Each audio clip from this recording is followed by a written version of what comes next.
محترم ناظرین، السلام علیکم ورحمۃ اللہ وبرکاتہ۔ میری اماں دم درود کرتی تھیں اور ہمیشہ اس کے لیے ایک الگ کمرہ استعمال کرتی۔ اماں خاص لڑکے کے لیے دم کرتی۔ جس عورت کو حمل ہوتا وہ اماں سے شرطیہ لڑکے کا دم کرواتی اور پھر اس کے بعد اس کمرے سے اماں کو ڈھیروں پیسے ملتے۔ ایک دن میں یہ راز جاننے کے لیے برقع اوڑھا اور اماں جان کے خفیہ کمرے میں چلی گئی، لیکن یہ دیکھ کر میرے اوسان خطا ہو گئے تھے کہ سامنے تو سخت دوپہر کا عالم تھا۔ سورج کی روشنی حد سے زیادہ تپی ہوئی تھی۔ ایسے میں دروازے کی بیل بجی تو میں جھنجھلا اٹھی تھی کہ اتنی گرمی میں کون بار بار جا کر دروازہ کھولے۔ اماں بھی نہ، پتہ نہیں کیوں جب پتہ ہے کہ اس وقت دم درود کروانے کے لیے عورتیں آتی ہیں تو دروازہ بند ہی کیوں کرتی ہیں۔ بڑبڑاتے ہوئے میں دروازہ کھولنے گئی اور اماں کو جا کر اطلاع دی کہ اماں جائیں، جا کر اپنے کمرے میں بیٹھ جائیں، آپ کی سہیلیاں آ گئی ہیں۔ اور اماں جان میری اس بات پر مسکرا دیتی کہ یہ میری سہیلیاں نہیں ہیں بلکہ ہمارے گھر کی دال روٹی چلانے والی عورتیں ہیں، اگر یہ نہ آئیں تو ہم کیسے اپنا خرچہ نکالیں گے۔ اماں میری بہت سادہ تھی، میری بات پر ذرا بھی برا نہ مانتی اور کہتی تو میری دھی رانی ہے، تیری باتوں کا برا مانوں گی تو کہاں جاؤں گی۔ میں اور زیادہ چڑ جاتی کہ آپ اپنے اسی نرم لہجے سے بار بار مجھے اٹھ کر دروازہ کھولنے پر مجبور کرتی رہتی ہیں۔ برے برے منہ بناتے ہوئے میں اپنے کمرے میں چلی جاتی۔ ہمارا گھر کیا تھا، 2 کمروں کا چھوٹا سا زمین کا گھر تھا اور اوپر چھت تھی۔ میں اکثر چھت پر ہی پائی جاتی تھی، گرمی میں تو اپنے کمرے میں بند ہو جاتی۔ دوسرا کمرہ امی جان نے دم درود کے لیے رکھا ہوا تھا۔ یہ ہر روز کا معمول تھا کہ دوپہر کے 2 بجتے ہی عورتیں آنا شروع ہو جاتی اور رات گئے تک دم درود جاری رہتا۔ میں دوپہر کے 2 بجے تک ہی گھر کے سارے کام کاج کر کے فارغ ہو جاتی۔ صبح سویرے اٹھنے کی عادت تھی، امی جان نے عادت ڈالی ہوئی تھی، اس لیے فجر کی نماز کے بعد ہی سارے گھر کی صفائی ستھرائی وغیرہ میرے ہی ذمے تھی۔ لیکن جو کمرہ ہمارے استعمال میں نہیں تھا بلکہ امی جان نے دم درود کے لیے مختص کر کر رکھا تھا، اس کی صفائی کی ذمہ داری امی جان نے خود اٹھائی ہوئی تھی اور مجھ سے کہتی تھی کہ تم وہاں صفائی نہیں کیا کرو، میں خود کر لوں گی، وہاں کی صفائی کا خاص دھیان رکھنا ہوتا ہے۔ بعض دفعہ تو میں ان سے پوچھ بیٹھی کہ امی جان آخر میں جو صفائی کرتی ہوں وہ بھی تو صفائی ہوتی ہے نا، تو پھر آپ مجھے دوسرے کمرے کو صاف کرنے سے منع کیوں کر دیتی ہیں۔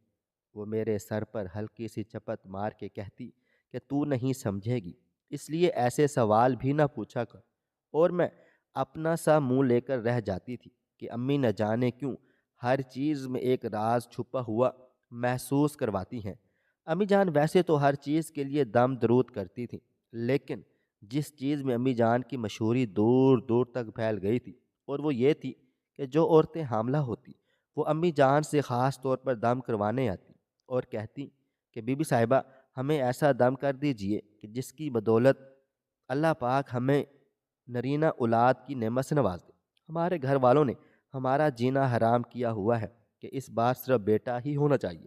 بعض دفعہ تو عورتوں کو خود میں نے روتے ہوئے دیکھا تھا، تب میرا دل ایک دم سے جیسے کوئی مٹھی میں لے لیتا کہ بھلا یہ بھی کبھی کسی انسان کے اختیار میں ہوا کہ نرینہ اولاد ایک عورت پیدا کرے۔ یہ تو اللہ تعالیٰ کا حکم ہے کہ وہ روح میں کون سی جنس پھونک دے، دنیا میں پیدا کرتا ہے، بھلا مالک کے کاموں میں کب انسان دخل دے سکتا ہے۔ میری امی جان انہیں خوب دلاسا دیتی اور کہتی کہ دیکھنا میرے دم درود سے تمہیں شرطیہ لڑکا ہی پیدا ہوگا۔ یہ کہتے ہوئے امی جان کی باتوں میں مجھے ایک فخر سا محسوس ہوتا۔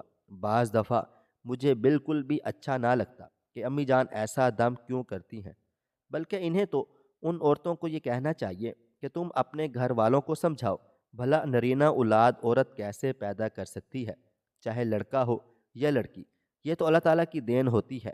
میں چونکہ 16 برس کی تھی اس لیے اس بارے میں واضح طور پر امی جان سے بات نہیں کر سکتی تھی، لیکن دل ہی دل میں اس کو برا سمجھتی تھی۔ جب کبھی عورتیں لڑکے پیدا ہونے کا شرطیہ دم کروا کے جاتی تو اس دن امی جان کے چہرے پر ایک الگ ہی خوشی نظر آتی، کیونکہ وہ بہت پیسے کماتی اور تب گھر میں اچھا کھانا پکتا اور ساتھ ہی ساتھ وہ کچھ میٹھا بنوا کر ضرور تقسیم کرتی۔ گھر میں صرف ہم دو لوگ ہی رہتے تھے، میں اور میری امی، اس کے علاوہ اور کوئی بھی نہیں تھا۔ میں اکثر امی سے بابا کے بارے میں پوچھتی تو وہ کہتی کہ وہ اللہ کو پیارے ہو گئے ہیں، اور اس کے علاوہ ایک بات بھی نہ بتاتی۔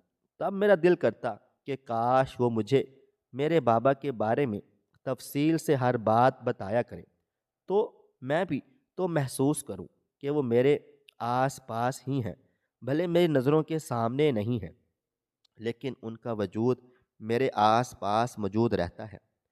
نہ جانے کیوں میں امی جان کے اس دم دروس سے بہت زیادہ چڑا کرتی تھی۔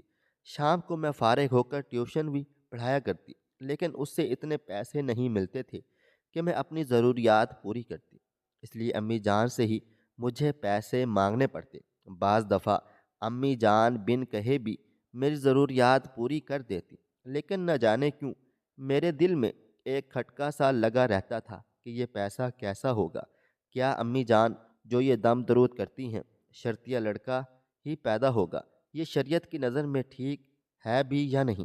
میں شروع سے ہی خدا خوفی کا شعور اپنے دل میں رکھتی تھی، اس لیے کبھی کبھی امی جان کے اس پیشے سے مجھے عجیب سی الجھن محسوس ہوتی، اور ایک دو بار تو میں نے انہیں کہا بھی تھا کہ آپ ایسا پیشہ چھوڑ کیوں نہیں دیتی؟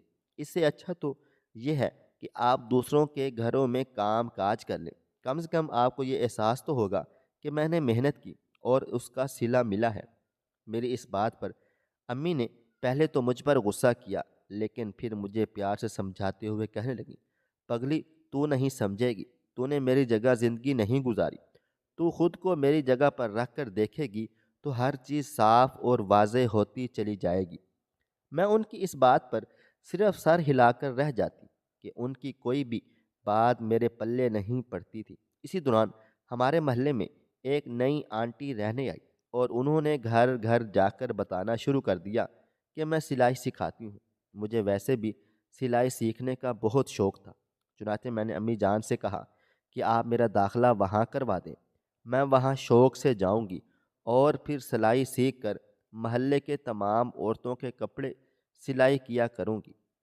تب آپ یہ دم درود چھوڑ دیجیے گا، ویسے بھی اب آپ کی عمر آرام کرنے کی ہے، ساری عمر میں نے آپ کو یہی سب اور تعویذ وغیرہ دیتے ہوئے دیکھا ہے۔ مجھے یہ سب کچھ عجیب لگتا تھا، لیکن اب وہاں جب لڑکیوں سے یہ سنا تو میرے آسان خطا ہو گئے کہ میرے وجود پر ایک کپ کپی سی طاری ہو گئی کہ میری ماں حرام کام میں ملوث ہے، کیا وہ جادو ٹونے کا کام کرتی ہے؟ اور اس کمرے کا راز کیا ہے؟ اس کمرے میں وہ مجھے بالکل بھی نہ جانے دیتی۔ ایک دن میں نے گھر آ کر ان سے کوئی بات نہ کی، یہاں تک کہ میں نے ان کے ہاتھ کا پکا ہوا کھانا بھی نہیں کھایا، بلکہ اپنے کمرے میں بند ہو کر رہ گئی اور اپنی قسمت پر آنسو بہاتی رہی تھی۔ مجھے اپنی ماں پر بہت ناز تھا، وہ کتنی نیک ہے، یہاں تک کہ لوگ اس سے دعائیں کروانے آتے ہیں، لیکن جب وہاں موجود لڑکیوں سے مجھ سے بات تک کرنے سے انکار کر دیا، میرے برابر میں بیٹھنے سے مجھے منع کر دیا، تب مجھے اندازہ ہوا میرے گھر کے حالات کی وجہ سے ہی یہ سب کچھ ہو رہا ہے۔ میری ماں نے مجھ سے اتنی بڑی بات نہ صرف چھپائی، بلکہ اپنے آپ کو نیک ظاہر کروا کر وہ ایسے گھناؤنے کام کر رہی ہے کہ مجھے رات تک یقین ہی نہ آیا۔ یہاں تک کہ صبح ہوتے ہی میں نے اپنے کمرے کا دروازہ کھولا، امی جان مجھے باہر آتا دیکھ کر کہنے لگی، کیا ہوا سامیہ، تم ایسا کیوں کر رہی ہو؟ ساری رات میں تمہارا دروازہ کھٹکھٹاتی رہی، لیکن تم نے کھولنا گوارا ہی نہ کیا۔ تمہاری طبیعت تو ٹھیک ہے نا؟ کہیں بخار تو نہیں؟ اکثر بخار میں تمہیں ہوش نہیں رہتا، کیا تم ساری رات بے ہوش تو نہیں رہی ہو؟ ایسا کبھی بھی نہیں ہوا کہ تم نے میرے ساتھ ایسا سلوک کیا ہو، کوئی بات ہے دل میں تو مجھے بتاؤ، یوں خاموش نہ رہو۔ میں نے دیکھا ان کی آنکھوں میں آنسو تیر رہے تھے اور وہ مسلسل مجھ سے پوچھ رہی تھی۔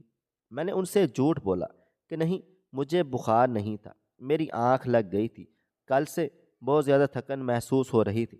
سلائی والی آنٹی نے کچھ زیادہ ہی کام کروا لیا تھا، کمر میں درد کی وجہ سے سو گئی تھی، کچھ ہوش نہ رہا۔ ابھی صبح یاد آیا کہ میں نے تو نہ کھانا کھایا ہے نہ آپ سے بات چیت کی ہے۔ یہ کہتے ہی میں اندر کچن میں آ گئی اور اپنے لیے ناشتہ بنا کر کھانے لگی۔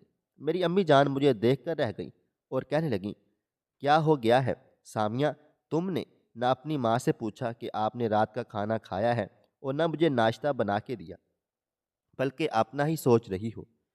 یہ کہتے ہوئے مجھے ان کی آواز میں بہت درد محسوس ہوا، لیکن میرا پتھر دل بھی ان کی اس روتی ہوئی آواز سے نہ پگھل سکا۔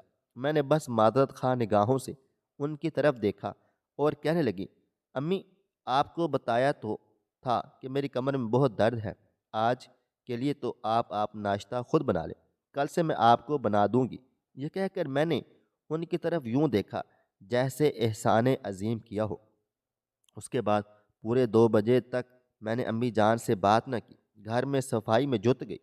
امی جان نے مجھے لاکھ کہا کہ تم چھوڑ دو، میں کر لیتی ہوں، لیکن میں نے ان کی بات نہ سنی، بلکہ میں نے ان کی کسی کی بات کا جواب نہیں دے رہی تھی۔ وہ بس حیرانگی سے میرے رویے کو دیکھ رہی تھی، زبان سے کچھ نہ کہا تھا۔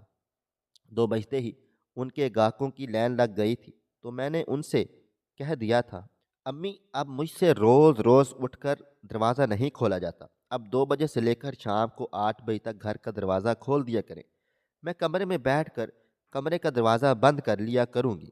انہوں نے مجھے یوں دیکھا کہ جیسے میرے اندر بہت کچھ بدل گیا ہو، لیکن میں نے ان سے نظریں چرا لی تھی، کیونکہ مجھے جو حقیقت پتہ چلی تھی وہ میرے دل کا حال بدلنے کے لیے کافی تھی۔ مجھے ان سے شدید نفرت محسوس ہونے لگی تھی، اور جس شخص سے شدید نفرت ہو اس سے بات کرنے کا دل کیسے چاہ سکتا ہے؟ میرے ساتھ بھی اس وقت یہی سب کچھ ہو رہا تھا۔ میں بھول گئی تھی کہ وہ میری ماں ہے اور اس نے مجھے اکیلے ماں باپ بن کر پالا پوسا ہے۔ میں اس کے سارے احسانات خود پر بھول گئی تھی۔ بس دل میں شک پیدا ہو گیا۔ اسی شک کی بنا پر میرا رویہ خراب سے خراب تر ہوتا چلا گیا تھا۔ 2-3 دن تو میں نے خود بھی اپنے اس رویے سے حیران و پریشان ہو گئی کہ میرے اندر اتنی نفرت کیسے پیدا ہو گئی۔ تب میرے دل سے آواز آئی کہ جو حرام کام کرے گا اس سے انسان کو نفرت نہیں ہوگی تو کیا ہوگا؟ میں کبھی سوچ بھی نہیں سکتی تھی کہ میری ماں جادوگرنی ہے اور اس طرح لوگوں کی زندگیاں تباہ و برباد کرتی ہے۔ تو اچانک سے میرے ذہن میں ایک شیطانی خیال آ گیا اور میں نے سوچا، کیوں نہ میں اپنی والدہ کی خود نگرانی کروں۔ دوسروں کی باتیں سن کر میں اپنی والدہ سے نفرت تو کر بیٹھی ہوں، لیکن اس بات کی تصدیق بھی تو مجھے ہی کرنی چاہیے نا کہ آیا یہ بات سچ ہے یا میری والدہ پر یہ بہتان ہے۔ اگر ایسا ہوا تو میں خود کو کبھی معاف نہیں کر پاؤں گی۔ چنانچہ میں نے اپنا رویہ سب سے پہلے درست کیا اور امی جان سے کہا کہ امی جان، میں کچھ دیر آرام کرنا چاہتی ہوں، سلائی والی آنٹی کے پاس میرا جانے کا دل نہیں ہو رہا، میں اپنا کمرہ بند کر کے سو رہی ہوں، آپ اپنے عقیدت مندوں کو دیکھ لیجئے گا۔ انہوں نے میرا بدلا ہوا رویہ ایک بار پھر سے دیکھا تو کچھ نہ کہا، بس مسکرا دی اور کہنے لگی، میری پیاری بیٹی، تم آرام کر لو، شاید تمہاری طبیعت کچھ زیادہ ہی خراب ہے، اس لیے تم بہت زیادہ چڑچڑی ہو رہی ہو۔ مجھے کوئی اعتراض نہیں ہے، ویسے بھی تم نے پورا گھر سنبھالا ہوا ہے، اتنا آرام کرنے کا حق تو تمہارا بھی بنتا ہے۔ ان کی بات سن کر میں اپنے کمرے میں آ گئی تھی۔ اس وقت شام کے 6 بج رہے تھے، مغرب کی اذان ہونے والی تھی۔ میں نے سوچا، کیوں نہ آج امی جان کو بذات خود آزما لیا جائے۔ میں نے اپنا برقع اوڑھا اور اس کے اوپر ایک بڑی سی چادر اس طرح اوڑھی کہ پتہ ہی نہیں چل رہا تھا کہ برقعے میں کون موجود ہے، اور اپنے کمرے سے نکل کر دوسرے کمرے کے خفیہ دروازے سے اندر داخل ہوئی اور پردے کے پیچھے چھپ گئی تھی۔ کمرے میں گھپ اندھیرا چھایا ہوا تھا، یہاں تک کہ کچھ سمجھ بھی نہیں آ رہا تھا، صرف ایک زیرو کا بلب جل رہا تھا۔ اس طرح امی جان کی جاسوسی کرتے ہوئے میرا دل بے حد زوروں سے دھڑک رہا تھا۔ انہوں نے مجھے ہر حال میں منع کیا تھا کہ میں یہاں اس کمرے میں نہ آیا کروں، لیکن آج میں تجسس کے ہاتھوں مجبور ہو کر یہاں آ گئی تھی۔ روز روز دل جلانے سے بہتر تھا کہ بندہ خود ہی حقیقت معلوم کر لے اور ایک ہی بار میں دل جلا کر سامنے والے کو سب سچ بتا ڈالے کہ کیوں دل دکھا ہوا ہے۔ یہی ارادہ لے کر میں بھی اپنی امی جان کے پاس اس دم درود والے کمرے میں چھپ کر سارا تماشا دیکھنے لگی کہ دیکھوں تو صحیح آخر ہوتا کیا ہے؟ کیا ان لوگوں کی بات صحیح ہے؟ میری امی جادوگرنی ہے، یا میری امی جان کے چہرے پر موجود معصومیت کے پیچھے مکروہ چہرہ ہے، یا واقعے میں وہ ایسی ہی سیدھی سادی سی انسان ہے؟ اسی دوران میری نظر سامنے پڑی تو اوسان خطا ہو گئے تھے۔ کیا دیکھتی ہوں کہ ایک عورت اندر داخل ہوئی اور امی جان سے دبے الفاظوں میں نہ جانے کیا کچھ کہنے لگی۔ میں نے غور کیا تو امی جان نے بڑی سی سفید چادر اوڑھ کر رکھی تھی اور ہاتھ میں تسبیح تھی۔ سامنے قرآن پاک کھلا رکھا ہوا تھا، جائے نماز بچھا ہوا تھا۔ کمرے میں نیم اندھیرا تھا، صرف امی جان اور اس عورت کے چہرے پر روشنی پڑ رہی تھی۔ اچانک سے امی جان نے آنکھیں بند کی اور تسبیح کے دانے گرانے شروع کر دیے۔ ساتھ ہی ساتھ امی جان نے اس عورت کو بھی آنکھیں بند کرنے کا کہا تھا۔ امی جان منہ ہی منہ میں کچھ پڑھتی رہی یہاں تک کہ انہوں نے اچانک سے ہاتھ میں پکڑا گلاس زمین پر اس زور سے دے مارا کہ ان کے ہاتھ سے پانی چھلک پڑا اور میں اپنا دل تھام کر رہ گئی تھی۔ میرے اوسان خطا ہو گئے۔ امی جان نے جب اپنی آنکھیں کھولی تو وہ حد درجہ روشنی کے باعث چمک رہی تھی، اور انہوں نے عورت کے سر پر پھونک مارنے کے بعد اس کے پیٹ پر پھونک مار ڈالی، دوبارہ آنکھیں بند کر لی، تسبیح کے دانے گرانے لگی اور اسی بند آنکھوں سے گلاس اٹھا کر اس عورت سے پینے کا کہا۔ وہ عورت وہ سارا پانی پی گئی۔ تھوڑی ہی دیر میں امی جان کا پورا وجود زلزلوں کی زد میں تھا۔ ان کے چہرے سے ایسا لگ رہا تھا کہ جیسے وہ بہت اذیت میں ہے اور انہیں تکلیف ہو رہی ہے۔ انہیں یوں دیکھ کر میرا دل دہل اٹھا کہ کیا امی جان کو روز اس طرح اذیت ہوتی ہے؟ آخر یہ کیا ماجرا ہے؟ مجھے کچھ سمجھ نہیں آ رہا تھا، بس میرے وجود پر کب کبھی طاری ہو رہی تھی۔ اس کمرے میں نہ جانے ایسی کیا پر اسراریت تھی کہ میں خود کو بے بس سا محسوس کر رہی تھی۔ کھڑے کھڑے میری ٹانگیں شل ہو گئی، بیٹھنے کی کوئی جگہ بھی نہ تھی، ویسے بھی پردے کے پیچھے چھپی ہوئی تھی، بیٹھتی بھلا کہاں؟ اسی دوران امی جان نے دوبارہ اپنی آنکھیں کھولی اور اس عورت کو باہر جانے کا اشارہ کیا۔ کہنے لگی، باہر انتظار کرو، تمہاری مطلوبہ چیزیں تمہیں مل جائیں گی۔ اس عورت نے اٹھ کر اس باکس میں سے اپنی طرف سے چند پیسے ڈال دیے تھے۔ امی جان نے نظر اٹھا کر بھی ان پیسوں کی طرف نہ دیکھا تھا۔ تب مجھے عجیب و غریب سا احساس ہوا کہ کہیں میں نے اپنی ماں کو غلط تو نہیں سمجھ لیا تھا۔ میں نے سنا تھا کہ وہ تو جادو کرتے ہیں، ان کے پاس تو انسانی ہڈیاں، کھوپڑیاں اور بھی نہ جانے کیا کچھ ہوتا ہے، جبکہ میری ماں کے پاس تو تسبیح، جائے نماز، قرآن پاک، بڑی سی سفید چادر کے علاوہ اور کچھ بھی نہیں تھا۔ کہیں میں نے اپنی ماں کو غلط تو نہیں سمجھا؟ یہاں تک کہ 2-3 عورتیں اور بھی آئیں اور امی جان نے اسی طرح جائے نماز پر بیٹھے بیٹھے ان کے لیے بند آنکھوں سے دعا کی۔ جب میں نے امی جان کے چہرے پر غور و فکر کیا تو مجھے معلوم ہوا کہ امی جان تو زار و قطار رو رہی تھیں، یعنی امی جان کی رقت امیز دعا ان کی آنکھوں میں آنسو لے آتی تھی۔ وہاں موجود عورتیں امی جان کے ہاتھ چومنے لگیں اور کہنے لگیں، ہمیں آپ کی دعا پر برا بھروسہ ہے، آپ بس دعا کیجیے گا کہ ہماری زندگیوں میں سکون آ جائے، اولاد نرینہ حاصل ہو جائے اور ہماری زندگیوں کی مصیبت کم سے کم ہو جائے۔ امی جان نے باری باری ان کے سر پر شفقت سے ہاتھ رکھا اور کہنے لگی، میں تم سب لوگوں کا غم سمجھ سکتی ہوں، اس لیے شاید اللہ تعالیٰ مجھ سے یہ سب کچھ کروا رہے ہیں۔ بس آپ سب بھی میرے حق میں دعا کر دیجیے گا۔ جس خفیہ راز کی تلاش میں میں وہاں آئی تھی وہ راز تو کہیں بھی نہیں تھا، یعنی سلائی سینٹر میں موجود لڑکیوں نے افواہوں پر یقین کر لیا تھا اور میری امی جان کے بارے میں پھیلائی گئی چھوٹی باتیں مجھے بھی سنا دی گئی تھی۔ میں کتنی بد نصیب تھی، میں تو ان کی بیٹی تھی، کافی عرصے سے ان کے ساتھ رہ رہی تھی، آخر میں نے ان کی باتیں کیسے اپنی ماں کے بارے میں سن لی؟ مجھے تو کچھ بولنا چاہیے تھا۔ کیا مجھے اپنی ماں پر یقین نہیں تھا کہ وہ کچھ بھی غلط نہیں کر سکتی؟ اب مجھے اپنا آپ مجرم لگنے لگا اور میری آنکھوں میں آنسو آنے لگ گئے تھے۔ پورے 2 دن میں نے امی جان سے انتہائی خراب رویہ رکھا اور تیسرے دن دل کے ہاتھوں مجبور ہو کر خفیہ راز جاننے کے لیے ان کے خفیہ کمرے میں چھپ گئی تھی۔ اب مجھے ایسا محسوس ہو رہا تھا جیسے میں نے کوئی بہت بڑا گناہ کر دیا ہو۔ ویسے بھی والدین کی نافرمانی کبیرہ گناہوں میں شامل ہے۔ میں نے تو امی کے ساتھ کافی بدتمیزی بھی کر لی تھی، میرا دل رونے لگا، اور اس سے پہلے کہ میں وہاں سے نکلتی، کمرے کی روشنی اچانک سے جل اٹھی، اور پردے کے پیچھے وجود کو دیکھ کر امی جان وہاں سے فوراً اٹھ کر جیسے ہی پردہ ہٹا کر دیکھنے لگی کہ کون ہے۔ مجھے وہاں دیکھ کر حیران رہ گئی۔ تم یہاں کیا کر رہی ہو؟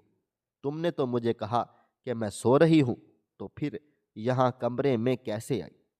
میں نے تمہیں منع کیا ہے کہ تم یہاں کمرے میں مت آیا کرو۔ انہوں نے مجھے کچھ بھی نہ کہا، بس سادہ سے انداز میں تنبیہ کی، لیکن دوسرے ہی لمحے مجھ سے کہنے لگی، کیا تمہیں اپنی ماں پر شک ہو گیا تھا، جس کی وجہ سے تم نے مجھ سے خراب رویہ اپنائے رکھا، اور پھر یہاں میری نگرانی کرنے کے لیے بھی چھپی رہی؟ کیا تمہیں اپنی ماں پر بھروسہ نہیں؟ تم کیا سمجھتی ہو، کیا میں جادو ٹونا کرتی ہوں؟ ان کی باتیں سن کر مجھے ایسا لگا کہ زمین پھٹے اور میں اس میں سما جاؤں۔ میں نے تو ان سے ایک لفظ بھی نہیں کہا، لیکن میری نظروں کے مفہوم سے وہ سب کچھ سمجھ گئی اور مطلب اخذ کر لیا تھا۔ میں خاموش ہو گئی، وہیں بیٹھ گئی، برقعے کی چادر اتار لی اور ان کے قدموں میں اپنا سر رکھ کر کہنے لگی، مجھے معاف کر دے امی جان، میں نے آپ کے بارے میں جو کچھ سنا وہ ٹھیک نہیں تھا، اس لیے مجھے تجسس پیدا ہوا۔ آپ تو جانتی ہیں نا کہ میں آپ کے دم درود کے پہلے ہی خلاف تھی۔ جب مجھے پتہ چلا کہ یہ دم درود نہیں بلکہ جادو ٹونا ہے، تو میرا دل ٹوٹ کر رہ گیا تھا کہ بھلا میری ماں ایسا کیسے کر سکتی ہے، اس لیے جاسوسی پر مجبور ہو گئی تھی۔ مجھے معاف کر دیں، مجھے ایسا نہیں کرنا چاہیے تھا۔ بجائے اس کے کہ امی جان مجھ سے ناراض ہوتی، انہوں نے شفقت سے میرے سر پر ہاتھ رکھا اور کہنے لگی، مجھے فخر ہے میں نے اپنی بیٹی کو ایک ایسی تربیت دی ہے کہ وہ گناہ سے نفرت کرتی ہے اور ظالم کے خلاف کھڑے ہونے سے ذرا بھی نہیں کتراتی۔ لیکن اب جب کہ تمہارے دل میں شک پیدا ہو گیا تھا، مجھے فرض ہو گیا ہے کہ میں تمہیں حقیقت سے آگاہ کر ڈالوں۔ کبھی کبھی تو تمہیں یہ خیال آتا ہی ہوگا کہ میں اولاد نرینہ کے لیے خاص دم کیوں کرتی ہوں، اس کی وجہ تم ہو۔ ان کی یہ بات سن کر میں اچھل پڑی اور حیرانی سے ان کی طرف دیکھ کر کہنے لگی، ان سب کی وجہ میں بھلا کیسے ہو سکتی ہوں؟ آپ کھل کر بتائیں نا۔ تب ان کی آنکھوں میں آنسو آنے لگے، اور پہلی بار میں نے اپنی ماں کو زاروں قطار روتے ہوئے دیکھا۔ انہوں نے مجھے بتایا کہ میری شادی ایک امیر خاندان میں ہوئی تھی، ہم لوگ ایک متوسط طبقے سے تعلق رکھتے تھے۔ ابا جان نے ہمیں تعلیم کی نعمت سے نوازا تھا، چنانچہ فخر تھا کہ تعلیم ہی سب کچھ ہے۔ لیکن جب ایک امیر گھر میں شادی کر کے آئی تو احساس ہوا پیسہ ہی سب کچھ ہے، اور پیسے سے شعور نہیں خریدا جا سکتا۔ سسرال میں کسی کے اندر بھی اتنا شعور نہیں تھا کہ ایک دوسرے کی حدود کو جان سکے، کیا سسر، کیا دیور، کیا جیٹ۔ سب لوگ شادی شدہ جوڑے سے یہی پوچھتے نظر آتے کہ خوشخبری کب سنا رہے ہو، خاص طور پر نرینہ اولاد کب اس حویلی کو دے رہے ہیں۔ یہ بات میرے دل میں چبھ جاتی، اور میں اکثر ان سے کہہ دیتی کہ اگر نرینہ اولاد کی جگہ لڑکی ہو گئی تو کیا ہوگا۔ پہلی بار جب میں نے اپنی ساس کے سامنے یہ بات کہی تو ساس نے کچھ نہ کہا۔ تمہارے ابا نے اٹھ کر میرے منہ پر ایک زوردار تھپڑ لگا دیا اور کہنے لگے، تمہیں یہاں کوئی مونس جنس نظر آتی ہے؟ نہیں نا، تو تمہیں بھی نرینہ اولاد ہی پیدا کرنی ہے۔ اب صحیح معنوں میں میری آنکھوں کے سامنے اندھیرا آ گیا تھا۔ میں کہاں بہا کر آ گئی ہوں جہاں شعور نام کی کوئی چیز نہیں ہے۔ میں دل ہی دل میں اللہ تعالیٰ سے دعا کرنے لگی، یا اللہ، میں امید سے اگر ہو گئی تو مجھے اولاد نرینہ ہی دینا، ورنہ میرا یہاں جینا دشوار ہو جائے گا۔ ہم لوگ 5 بہنیں تھیں، اس لیے میں واپس پلٹ کر اپنے والد صاحب کے پاس بھی نہیں جا سکتی تھی۔ اللہ تعالیٰ سے دعا تھی کہ امید سے ہوئی تو دائی نے مجھے چپکے سے کان میں کہا کہ تمہارے ہاں لڑکی پیدا ہوگی، لیکن یہ خاندان والے کسی بھی لڑکی کو اپنے ہاں پیدا ہونے نہیں دیتے۔ تمہارے برے دن اس حویلی میں شروع ہونے والے ہیں۔ یہ سنتے ہی میں اس دن ساری رات روتی رہی تھی کہ میں کس طرح تمام گھر والوں کو یہ بات بتاؤں گی، کہیں وہ مجھے گھر سے ہی نہ نکال دیں۔ ہمت حوصلہ کر کے 4-5 مہینے بعد جب ہر طرح سے یہ سن کے کہ نرینہ اولاد ہوگی، لڑکا ہی ہوگا، حد درجہ بیزار ہو گئی اور نفسیاتی مریض بننے لگی، تب میں نے فیصلہ کر لیا کہ آر ہو یا پار میں انہیں بتا کر رہوں گی کہ میرے ہاں لڑکی پیدا ہوگی، لہٰذا مجھ سے لڑکا پیدا ہونے کی امید چھوڑ دی جائے۔ جیسے ہی میں نے یہ بات اپنی ساس کے سامنے کہی، اگلے ہی لمحے انہوں نے میرا ہاتھ پکڑا اور کہنے لگی، چلو دائی کے پاس اس بچے کو ضائع کر دیتے ہیں۔ یہ کہتے ہی میری ماں ہچکیوں سے رونے لگ گئی۔ تب مجھے اندازہ ہوا میری ماں نے میرے لیے کتنیاں قربانیاں دی ہیں۔ تبھی میرا کوئی اور بھائی بھی بہن نہیں ہے، اور ابا جان کے نام پر وہ ہمیشہ مجھ سے یہی کہتی تھی کہ تمہارے والد صاحب فوت ہو گئے ہیں۔ اب مجھے پتہ چلا تھا کہ حقیقت تو اس کے برعکس تھی۔ امی جان کے آنسو پہنچے تو انہوں نے کہانی دوبارہ شروع کی۔ کہنے لگی، میں نے ان کی بات سے انکار کر دیا تو انہوں نے مجھے گھر سے نکال دیا تھا۔ راستے میں مجھے ایک فقیر ملا، کافی بھوکا تھا، میرے پاس پیسے نہ تھے، بس گلے میں موجود ایک چین تھی۔ میں خود بھی بھوکی تھی، ابو دوسرے شہر میں مقیم تھے۔ میں نے وہ چین اس فقیر کو دی اور اس نے کہا کہ تم بھی بھوکے ہو، میں بھی بھوکی ہوں، اور اس کو بیچ کر دونوں کھانے کا بندوبست کرو، اور پھر مجھے ایک شہر کا ٹکٹ بھی کروا دو، باقی پیسے تم رکھ لینا۔ فقیر نے حیرت سے میری طرف دیکھا اور اگلے ہی لمحے رونے لگا۔ کہنے لگا، تم کسی اچھے گھر کی لگتی ہو، میں تمہیں دعا دیتا ہوں کہ تمہارے گھر بھی تمہارے جیسی خوبصورت بیٹی پیدا ہو۔ تب میرا دل دھڑک اٹھا اور میں کہنے لگی، بابا جی آپ بد دعا نہ دیں، اسی بد دعا کی وجہ سے تو میں آج گھر سے بے گھر ہو گئی ہوں۔ وہ لگڑا فقیر میرے لیے کھانا لایا، ٹکٹ کے پیسے بھی میرے ہاتھ میں لا کر دی، اور کہنے لگا کہ تم فرشتہ صفت عورت لگتی ہو، میں تمہیں دعا دیتا ہوں کہ تمہارے ہاں تو اولاد نرینہ پیدا نہیں ہو سکی، لیکن تم جس کے لیے دعا کرو گی اس کے گھر میں اولاد نرینہ ہی پیدا ہوگی۔ تم نے میری بھوک کے وقت میری بھوک مٹھائی، میں تمہیں یہ تحفہ دیتا ہوں کہ تم دوسروں کے حق میں اولاد نرینہ کی دعا کرو گی تو وہ دعا ضرور قبول ہوگی۔ لوگ تمہارے پاس دور دور سے دعا کروانے آئیں گے اور تم ان کے مسئلے مسائل کو حل کرنے میں پیش ہوں گے۔ بس پھر تمہاری پیدائش تک میں اپنے والد صاحب کے پاس گھر میں ہی رہی، گھروں کے کام کاج کرتی رہی، تمہیں بڑا کیا، اور جب اس قابل ہو گئی کہ پیسے جمع کر کے دوسرا گھر خرید سکوں، تب میں یہاں اس گھر میں آ گئی تھی۔ اس فقیر کی بات مجھے یاد تھی، لیکن کبھی میری جرت نہ ہوئی کہ کسی کے لیے دعا کروں۔ ایسے ہی ایک روز دوپہر میں ایک عورت میرے پاس روتی ہوئی دکھڑے سنانے لگی، تو میں نے اس کے حق میں دعا کی اور اسے بتایا کہ قرآن پاک کی یہ سورت پڑھو، تمہاری مراد ضرور پوری ہو جائے گی۔ اور اس کی مراد پوری ہوئی، اس کے ہاں نرینہ اولاد ہوئی۔ اس نے یہ بات محلے کی تمام عورتوں کو بتائی۔ تب سے آج تک تمام لوگ میرے پاس ہی دعا کروانے آتے ہیں۔ مجھے خوشی ہوتی ہے کہ میں ان کی زندگی میں آنے والی مشکلات کو دور کرنے میں مددگار ثابت ہو رہی ہوں۔ بس یہی میری زندگی کا راز ہے، اس کے علاوہ اور کوئی بھی راز نہیں ہے۔ میں نے آگے بڑھ کر اپنی ماں کا ماتھا چوم لیا تھا، ان سے معافی مانگی اور کہنے لگی، جو قربانی آپ نے میرے لیے دی، آپ کی دعا بھی اسی کا صلہ ہے۔ میں بس آپ کی قربانیوں کا کبھی بھی حساب نہیں دے سکتی ہوں، اور نہ میں آپ کے احسانات کو کبھی چکا سکتی ہوں۔ آپ مجھے معاف کر دیجیے گا کہ میں نے آپ کو غلط سمجھا۔ انہوں نے مجھے معاف کر دیا اور میرے دل میں سکون اتر گیا۔ واقعی میرے لیے ماں بہت عظیم ہے جس نے میرے لیے قربانی دی، تو اللہ پاک نے ان کے ہاتھ میں شفا رکھ دی، اور اپنی اس نعمت کی بدولت وہ دوسروں کو ہی فائدہ پہنچاتی ہیں، ان کی زندگی کے دکھ درد کم کرتی ہیں۔ اس سے زیادہ خوشی کی بات بھلا اور کیا ہو سکتی ہے؟ خواہش صرف اتنی ہے کہ کچھ الفاظ لکھوں جس سے کوئی گمراہی کے راستے پہ جاتے جاتے رک جائے، اور نہ بھی رکے تو سوچ میں ضرور پڑ جائے۔ پیارے دوستو، امید کرتا ہوں کہ آپ کو یہ ہماری کہانی پسند آئی ہوگی۔ کہانی پسند آئی ہو تو ویڈیو کو لائک کریں، کومنٹس کریں، شیئر کرنا بالکل بھی نہ بھولیں، اور ہاں، اگر آپ لوگ اس چینل پر نئے ہیں تو اس چینل کو سبسکرائب ضرور کر لیجئے گا اور نوٹیفیکیشن کو ضرور دبا دیں تاکہ آنے والی کہانی سب سے پہلے آپ کو مل سکے۔ ملتے ہیں کل ایک نئی اور دلچسپ کہانی کے ساتھ، تب تک اپنا ڈھیر سارا خیال رکھیے گا۔ اللہ حافظ۔